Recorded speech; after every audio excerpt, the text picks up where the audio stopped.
Good afternoon, Dean James, esteemed faculty and staff, distinguished guests, cherished family and friends, and of course, my fellow classmates. Welcome and congratulations.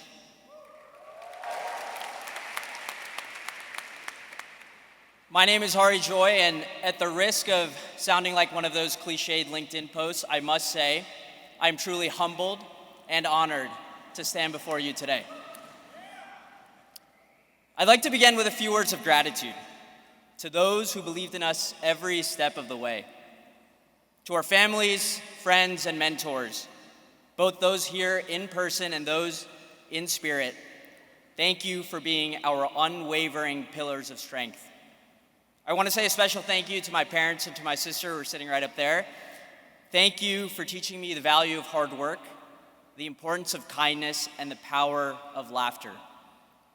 And finally, I must extend a special thank you to someone who has not only been my partner in group projects, but has also agreed to be my partner in life, my fiancée Shreya, whom I met right here at Wharton.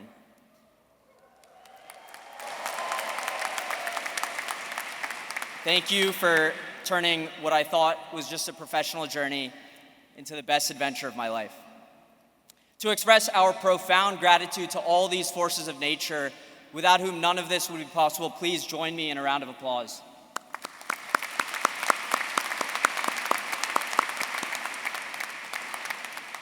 Now, I spent the past few weeks thinking about what Wharton means to us, and a few questions kept circling my mind. Why did we pursue an MBA? Why did we choose Wharton? And at the beginning of preterm, why did we all get bused to a random golf course in Delaware? Now, to answer these questions, it's important to first think about what we learned over the past 2 years. You see, this experience was never really about mastering the intricacies of global markets or understanding the nuances of organizational behavior. I mean, sure, we learned how to apply Porter's 5 forces, but we heard real strategy unfold as we listened to classmates, veterans whose stories of military leadership transcended any case study. And yes, we pored over debits and credits and accounting, but it was deciding between a ticket to yet another Wharton gala or paying next month's rent that illustrated the delicate balance of assets and liabilities.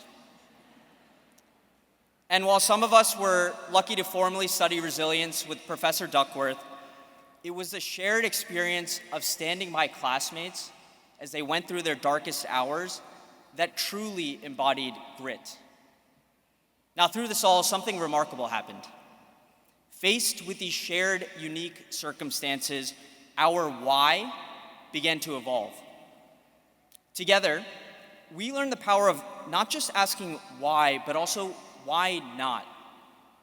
It propelled us to take risks, to lean into the unknown with the power of a community behind us, ready to catch us, to push us, and to celebrate with us. We didn't simply learn to ask why not, we lived it. We made national news, we published books, we started restaurants, we went on expeditions, we played ice hockey at midnight on Sundays. We danced, we grieved, we found love, we learned. Why not became our shared language, a testament to the power of our collective spirit. My own journey began when I was just a year old, arriving in the US with my immigrant parents.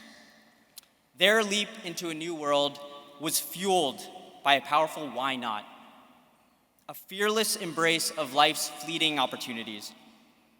They left behind everything familiar to build a new life, teaching me early on that life's moments are precious and the chances we get are often temporary. Their resolve and optimism instilled in me the courage to say why not to every new opportunity, no matter how daunting the odds may seem. This understanding that life is short and each moment is invaluable has permeated our time at Wharton.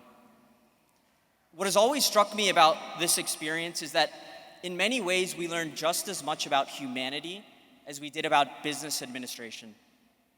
We learned that community isn't just about shared experiences, it's about shared strength.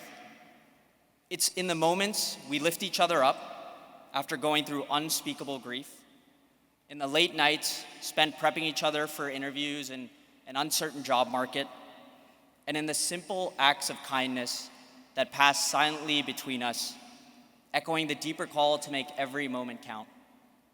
Now, it's typically at this point in commencement speeches that I'm supposed to provide you with some life-changing advice. The truth is, though, I don't think we need that, and I certainly don't have all the answers, far from it. But I do have a heartfelt request, something that's grown from our time together. As we step back into the real world, let us not lose sight of the incredible diversity and dynamic spirit that defines our class. I mean, just look around you. Here we have minds from every corner of the globe, each with unique perspectives and transformative ideas. I find myself simply lucky to be among such a group of incredible people. Today, as we scatter across continents, remember that it's the bonds formed, the hardships overcome, and the joys shared that frame the strongest foundations for our futures.